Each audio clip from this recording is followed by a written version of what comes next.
is a rough gospel. It sounds like Jesus is encouraging or promoting us to be dishonest in dealing with business and things. But let me try to explain or show you what I think Jesus is meaning. So I want to call Maureen Putnam up here, our music director, liturgy director. So I know, Mo, you were talking earlier that you really kind of like this vestment on me. Is that right? Yes. This one, actually, I own. I like this one too. It's big stuff. But, I couldn't help but notice that sweater you're wearing. It's stunning. That's very nice. I mean, it kind of like, I don't know, brings out the color in your eyes. It looks great on you. It looks outstanding. It's a nice job. Hey, let's give her a hand. That's good.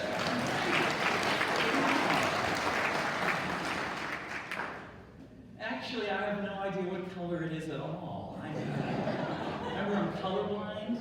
I don't know. It's green or brown or red. I don't know what it is, but I just said all that to make her feel better. Did you feel better? I don't know. Yeah, see, it worked, but we would call that a white lie. Where you are not really honest, but you're looking at the bigger picture and trying to do something noble. So what I'm going to talk about today is actually for adult spirituality. For you kids out there and you teenagers, you need again to adhere to what your parents teach you about being honest or dishonest. You need to kind of obey what they say. But for you adults, there's always that fuzzy area of what we call not being as honest as we could, these white lies. Such as if a family member came up to you and said, does this make me look fat? What do you say? Or if someone just spent a lot of money on, like, say, a new hairdo or something and doesn't look good at all, and you go, wow, nice. Or when some of you continue to fall asleep during the homily, again, don't be telling me that, okay? Sometimes we kind of stretch the truth a bit or are a little bit dishonest because, as Jesus was trying to get across, there's something bigger going on.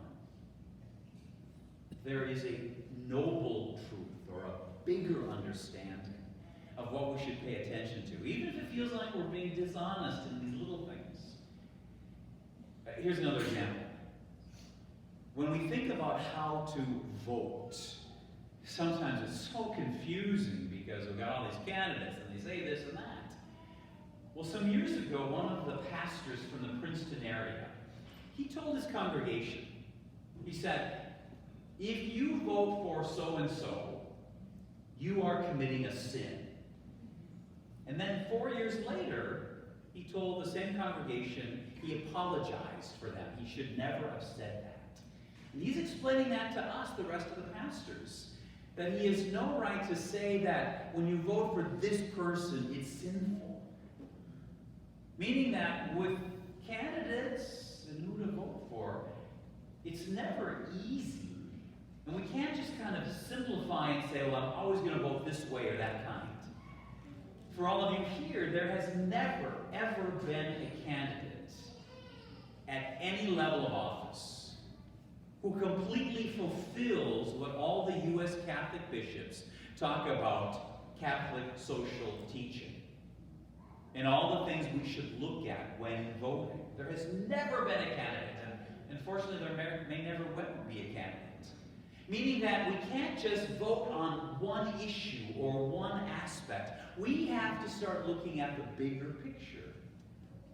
And even though there might be something that we say, I don't really feel like I agree with this one thing, but maybe the big picture says we got to do the noble thing, to do the right thing. But it's even larger than, white lies or voting. It has to do with your integrity, of how God wants you to be. I've been thinking a little bit lately about what it means to be holy. For all of us, that call to holiness. Holiness does not mean perfection. Holiness does not mean that we don't make mistakes or that we don't sin. Because you think of like all the saints that we have.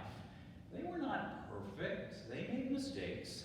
They did some of those little dishonest things. Now, to catch again that writer from the second reading, letter to Timothy, where he says that supplications, prayers, petition, and thanksgiving need to be offered for everyone if we're to be holy.